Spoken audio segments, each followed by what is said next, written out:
Hello students, welcome to then class 98। हम पढ़े high school प्राथमिक गणित भाग 1 वर्णों के लिए प्रश्नावली 9B को सॉल्व कर रहे हैं। आज हम 12 का सी क्वेश्चन देखेंगे।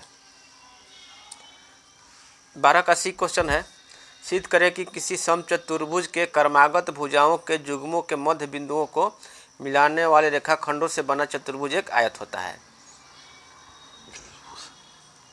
अथवा उसी को लिखा है दूसरे तरीका से, चतुर्भुज ए बी सी डी एक समचतुर्भुज है और पी क्यू आर एस क्रमशः A B B C C D D A के मध्य बिंदु हैं। सिद्ध कर दिए कि चतुर्भुज पी क्यू आर एस एक आयत है। चलिए इसको सॉल्व करते हैं। यहाँ पर पी क्यू आर एस दे दिया है, हम ई एफ जी एच ले लिए हैं। ठीक है, ई एफ जी एच ले लिए पी क्यू आर एस की जगह पर, उससे कोई अंतर नहीं है। अगर पी क्यू आर एस लिए रहते तो पी क्यू आर एस सिद्ध करते कि पी क्यू आर एस एक आयत है। हम जो बिंदु लिए हैं, दिया हुआ है कि समचतुर्भुज ए बी सी डी के चारों भुजाओं के मध्य बिंदु ई एफ जी और एच हैं। तो सिद्ध करना है कि ई एफ जी एच एक आयत है। यहाँ पर लिख रहा है कि समचतुर्भुज के क्रमागत भुजाओं, इसका मतलब आप लोग समझ रहे होंगे।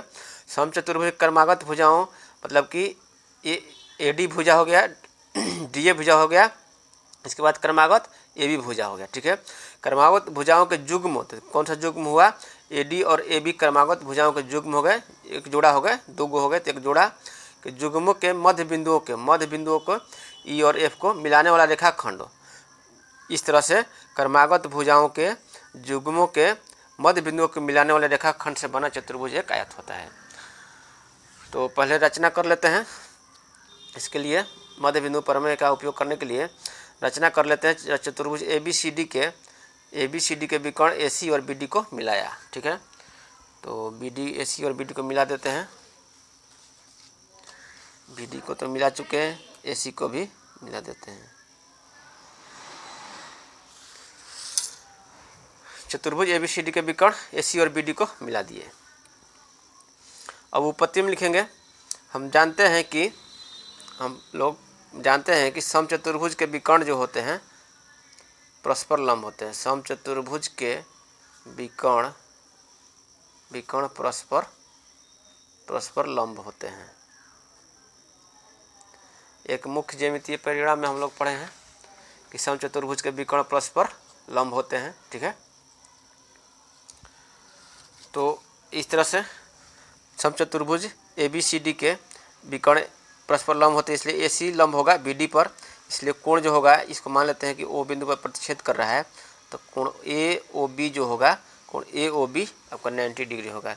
इसलिए कोण ए ओ बी इसका उपयोग आगे होगा, कोण ए ओ बी बराबर आपका 90 डिग्री होगा। इसको मान लेते हैं फर्स्ट समीकरण।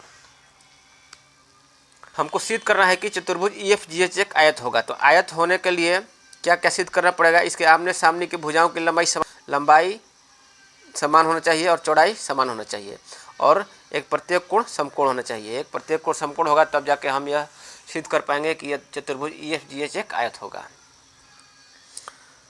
तो मध्य बिंदु प्रमेय से तो सिद्ध कर देंगे, ई एफ बराबर जी एच सिद्ध कर देंगे, और ये कोण जो समकोण सिद्ध करना पड़ेगा, प्रत्येक कोण समकोण होना चाहिए, इसको सिद्ध करना पड़ेगा, तब जाके हम लोग सिद्ध कर पाएंगे कि यह जी एच एक आयत होगा। तो इसके लिए हम इसका सहारा लेंगे। कोण ए ओ बी बराबर 90 डिग्री है, समीकरण 1 मान लेते हैं। चलिए आगे बताते हैं कैसे इसको हम लोग प्रूफ करेंगे। तो अब लिखेंगे कोण ए ओ बी बराबर तो 90 डिग्री हो गया, कोण ए ओ बी बराबर 90 डिग्री। समचतुर्भुज के विकर्ण परस्पर लंब होते हैं, इसलिए ए सी लंब होगा बी डी पर, इसलिए ए सी लंब होगा बी डी पर, इसलिए क्या हो जाएगा? कोण ए ओ बी बराबर 90 डिग्री हो गया। फिर लिखेंगे, अब लिखेंगे त्रिभुज जो है, त्रिभुज ए बी डी में चलेंगे। त्रिभुज ए बी डी में लिखेंगे, मध्य बिंदु प्रमेय का उपयोग करेंगे। त्रिभुज ए बी डी में मध्य बिंदु कह रहा है कि त्रिभुज के दो भुजाओं के मध्य बिंदुओं को मिलाने वाला रेखाखंड जो होता है, त्रिभुज के दो भुजाओं के मध्य बिंदुओं को मिलाने वाला रेखाखंड तीसरी भुजा के समांतर और आधा होता है। तो यहाँ पर लिखेंगे त्रिभुज ए बी डी में ई और एफ क्रमशः भुजा, त्रिभुज ए बी डी के भुजा ए डी और ए बी के मध्य बिंदु है, ए बी के मध्य बिंदु है, मध्य बिंदु है। इसलिए मध्य बिंदु प्रमेय से क्या हो जाएगा, मध्य बिंदु प्रमेय से ये बराबर क्या हो जाएगा, 1/2 BD हो जाएगा। ये बराबर हो जाएगा 1/2 BD। ठीक है, तो मान लेते हैं सेकंड समीकरण। फिर लिखेंगे इसी प्रकार जो है, इसी प्रकार त्रिभुज BCD में, त्रिभुज BCD में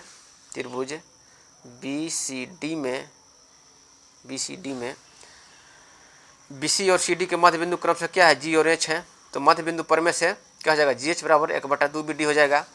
यहाँ पर लिख देंगे त्रिभुज BCD में मध्य बिंदु प्रमेय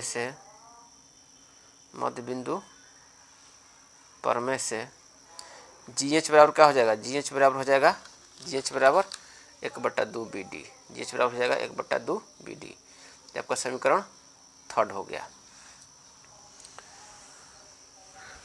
तो ये समीकरण थर्ड हो गया।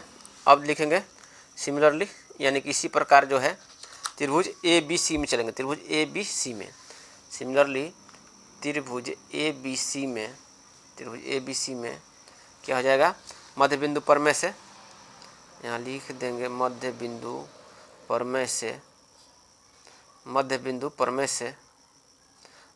प्रमेय है कि त्रिभुज के दो भुजाओं के, त्रिभुज ABC के दो भुजाओं AB और BC के मध्य बिंदु FG, मध्य बिंदुओं को मिलाने वाला रेखाखंड FG जो होगा तीसरी भुजा AC के समांतर और उसका आधा होगा। तो त्रिभुज ABC में मध्य बिंदु प्रमेय से क्या हो जाएगा, FG बराबर क्या हो जाएगा, 1/2 AC। FG बराबर हो जाएगा 1/2 AC। ये समीकरण 4 हो गया। सिमिलरली इसी प्रकार को शॉर्ट में लिखते हैं इस तरह से। सिमिलरली त्रिभुज ACD में, त्रिभुज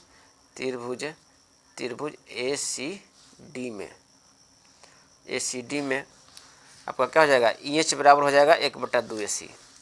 EH बराबर हो जाएगा 1/2 AC मध्य बिंदु प्रमेय से। आपका हो गया समीकरण 5। ठीक है,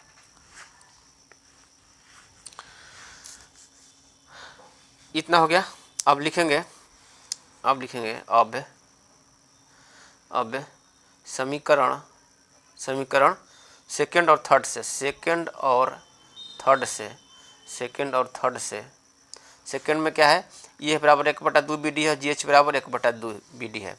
तो सेकंड और थर्ड से क्या हो जाएगा, EF बराबर GH हो जाएगा, EF बराबर GH हो जाएगा। इसको मान लेते हैं 6 समीकरण। और इसी प्रकार जो है समीकरण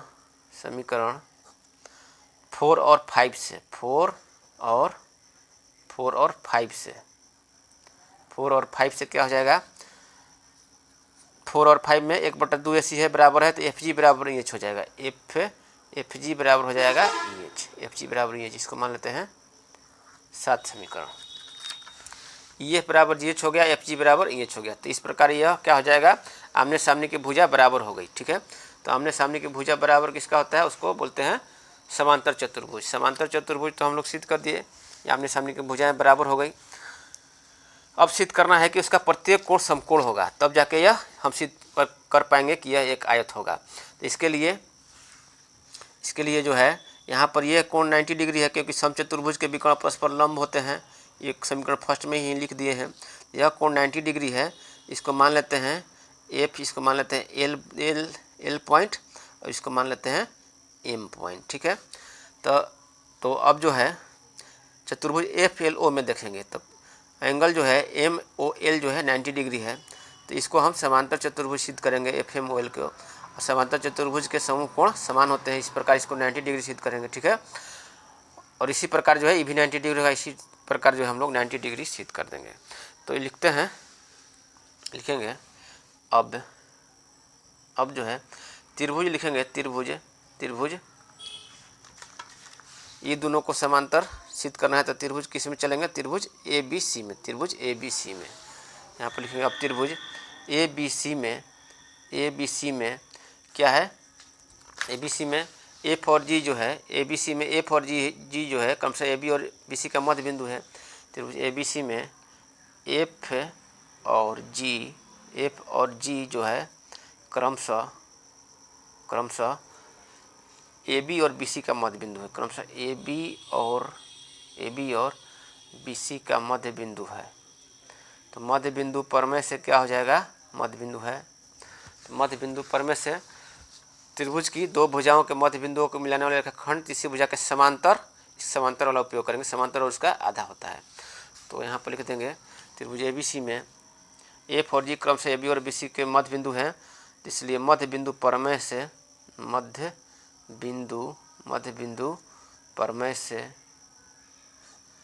मध्य बिंदु प्रमेय से क्या हो जाएगा, त्रिभुज ए बी सी में देखिए तो एफ और जी जो है क्रमशः ए बी और बी सी के मध्य बिंदु है, तो यह एफ जी जो होगा तीसरी भुजा के समांतर उसका आधा होगा मध्य बिंदु प्रमेय से। तो एफ जी समांतर हो जाएगा ए सी के, इसलिए लिख देंगे मध्य बिंदु प्रमेय से एफ जी जो है समांतर हो जाएगा ए सी के, एफ जी समांतर ए सी के। इसलिए जब एफ जी समांतर हो गया ए सी के, तो एफ एल जी जो है एक ही रेखा पर है, संरेख है, और ए एम सी जो है एक ही रेखा पर है। तो इस प्रकार जो है एफ एल समांतर हो जाएगा एम ओ के, क्योंकि एफ एल जो है एफ जी का पार्ट है और एम ओ जो है ए सी का पार्ट है, हिस्सा है। तो इसलिए लिख देंगे कि एफ एल जो है एफ एल समांतर हो गया एम ओ के, एफ एल समांतर हो गया एम ओ के। पर लिख देंगे चूँकि एफ एल जी और ए एम सी जो है ए एम सी,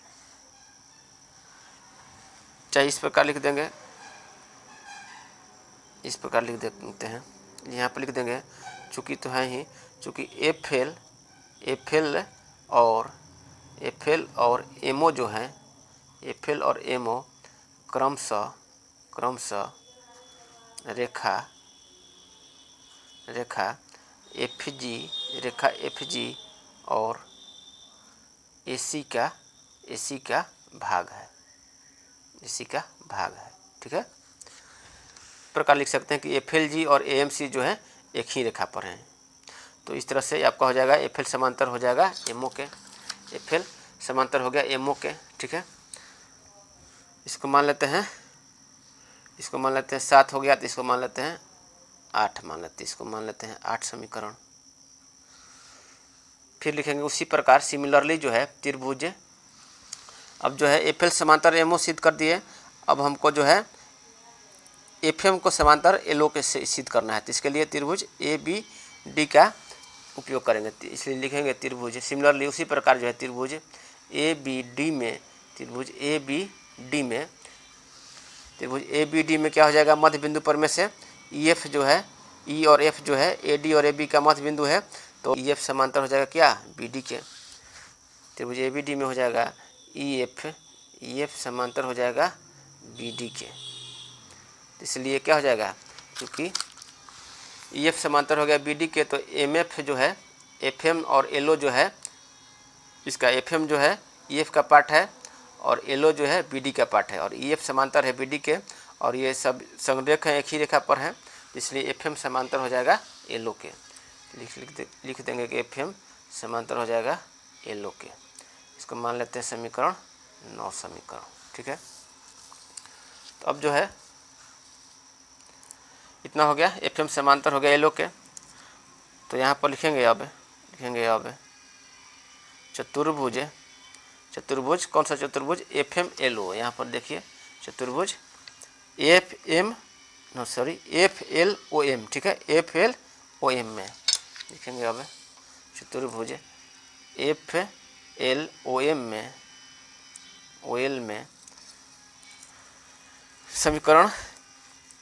समीकरण 8 और 9 से, 8 और 9 से, ठीक है, 8 और 9 से, समीकरण 8 और 9 से चतुर्भुज एफ एल ओ एम में समीकरण 8 और 9 से क्या है, एफ एल समांतर है एम ओ के, और एफ एल समांतर है एल ओ के, और एफ एम एम ओ के, और एफ एम जो है एफ एम समांतर है एल ओ के। यहाँ पर देख लीजिए चतुर्भुज जो है FLOM में, चतुर्भुज FLOM में FL समांतर हो गया MO के, FL समांतर हो गया MO के, और FM जो है FL समांतर हो गया MO के, और FM जो है समांतर हो गया LO के। इस प्रकार आमने सामने की भुजाएं समांतर हो गई। तो समांतर चतुर्भुज किसको कहते हैं? जिसकी आमने सामने की भुजाएं समांतर हो उसको कहते हैं समांतर चतुर्भुज। तो यहाँ पर लिख देंगे इसलिए चतुर्भुज जो है, इसलिए चतुर्भुज FLOM एक समांतर चतुर्भुज है। FLOM एक समांतर चतुर्भुज है। समांतर चतुर्भुज सिद्ध कर दिए चतुर्भुज FLOM को। तो इसलिए अब चूँकि प्रमेय नंबर 20 पढ़े थे हम लोग कि समांतर चतुर्भुज के समूह कोण बराबर होते हैं। प्रमेय नंबर हम लोग 20 पढ़े थे कि समांतर चतुर्भुज के समूह कोण बराबर होते हैं। प्रमेय नंबर 20 में है समांतर चतुर्भुज के समूह कोण बराबर होते हैं। और चूँकि हम लोग सिद्ध कर दिए कि चतुर्भुज FLOM जो है FLOM एक समांतर चतुर्भुज हो गया। तो इस प्रकार इसके समूह कोण बराबर होंगे। तो समीकरण फर्स्ट में ही हम लोग ज्ञात किए हैं कि कोण AOB बराबर 90 डिग्री, अर्थात कोण MOL बराबर है 90 डिग्री। इसके समूह कोण जो है कोण MFL ये भी 90 डिग्री होगा। ठीक है, तो यहाँ पर लिख देंगे इसलिए कोण जो है कोण MOL बराबर हो जाएगा कोण कौन सा कोण MFL, चाहे MFL यहाँ पर लिख देंगे बराबर हो जाएगा 90 डिग्री। यहाँ पर लिख देंगे चूँकि यहाँ बराबर हो जाएगा 90 डिग्री, यहाँ बराबर 90 डिग्री। चूँकि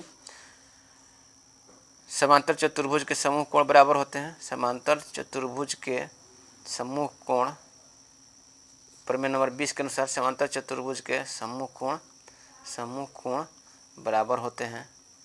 समूह कोण बराबर होते हैं। समांतर चतुर्भुज समूह कोण बराबर होते हैं।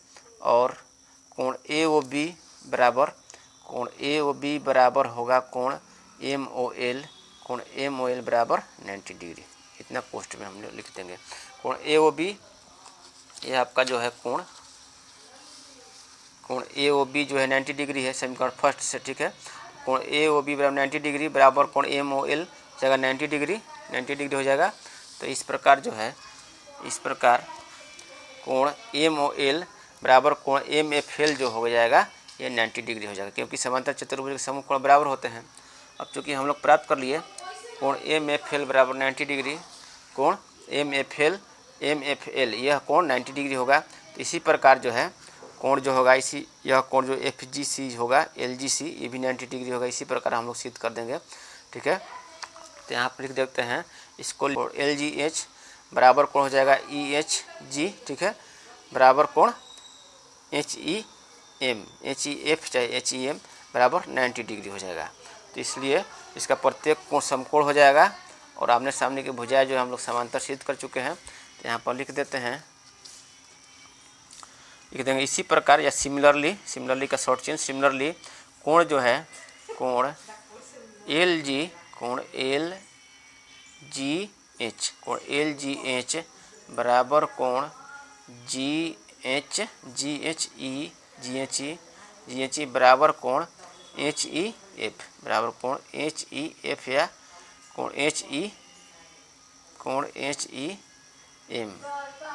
HEM बराबर हो जाएगा 90 डिग्री। ठीक है, 90 डिग्री बराबर हो जाएगा 90 डिग्री। तो इसलिए अब देखिए हम लोग चतुर्भुज इस प्रकार जो है लिख देंगे, इस प्रकार चतुर्भुज EFGH में ठीक है, EFGH में ये आपका कितना, इसको मान लेते हैं समीकरण 10 मान लेते हैं। तो चतुर्भुज EFGH में समीकरण कौन सा, समीकरण 6 और 7। ठीक है, समीकरण 6 और 7 दिखाई दे रहा है। समीकरण 6 और 7 और यहाँ पर एक समीकरण 10। EFGH में समीकरण 6, 7 7 और 10 से, ठीक है, और 10 से। समीकरण 6, 7 और 10 से। समीकरण 6 में क्या है? समीकरण 6 में है, देखिए EF बराबर GH है और 7 में है FG बराबर EH। EF बराबर हो गया GH के, तथा GH बराबर FG बराबर हो गया EH के, अर्थात आमने सामने की जो भुजाओं की लंबाई बराबर हो गई। और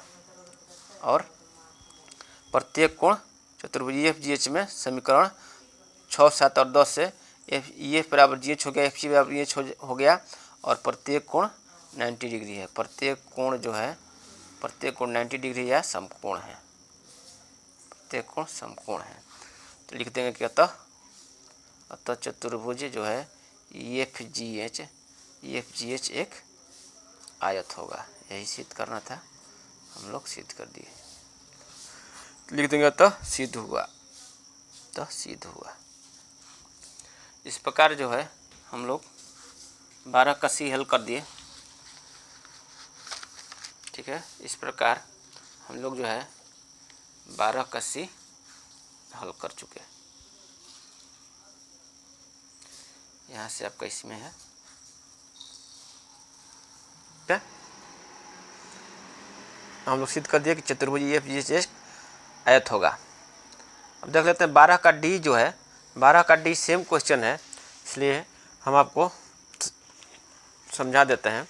12 का D है कि एक चतुर्भुज ABCD के विकर्ण परस्पर लंब है, तो सिद्ध कीजिए कि इसकी भुजाओं के मध्य बिंदुओं को मिलाने वाला रेखाखंड से एक आयत बनता है। 12 का C में था कि किसी समचतुर्भुज के क्रमागत भुजाओं के युग्मों के मध्य बिंदुओं को मिलाने से, और 12 का D में है कि एक चतुर्भुज ABCD के विकर्ण परस्पर लंब है। तो हम यही लिखे हैं कि समचतुर्भुज के विकर्ण परस्पर लंब होते हैं। यहाँ पर लिखे हैं कि हम जानते हैं कि समचतुर्भुज के विकर्ण परस्पर लंब होते हैं, इसलिए कोण AOB बराबर 90 डिग्री होगा। तो उसी प्रकार इसके आधार पर हम लोग सिद्ध किए कि चतुर्भुज EFGH जो है एक आयत होगा। उसी प्रकार जो है 12 का D में यहाँ पर लिखा हुआ है कि चतुर्भुज ABCD के विकर्ण परस्पर लंब है। तो केवल यहाँ पर लिख देना है कि यहाँ पर दिया हुआ है लिख देंगे कि चतुर्भुज ABCD के विकर्ण परस्पर लंब है। तो उपपत्ति में लिखेंगे चूँकि चतुर्भुज ABCD के विकर्ण परस्पर लंब है, और बाकी सब प्रक्रिया यही रहेगा, ठीक है। बाकी सब प्रक्रिया यही रहेगा, टोटल प्रक्रिया यही रहेगा। बनाने का तरीका जो है सेम तरीका से बनेगा। तो इस तरह से आप लोग 12 का D हल कर लीजिएगा, ठीक है। उसको अलग से हमको बताने की कोई आवश्यकता नहीं महसूस हो रही है, ठीक है। तो 12 का D भी आप लोग इस तरह से बना लीजिएगा। अब अगले क्लास में 13 नंबर क्वेश्चन पढ़ेंगे, ठीक है। अगले क्लास में हम 13 नंबर क्वेश्चन को पढ़ेंगे। तब तक के लिए धन्यवाद।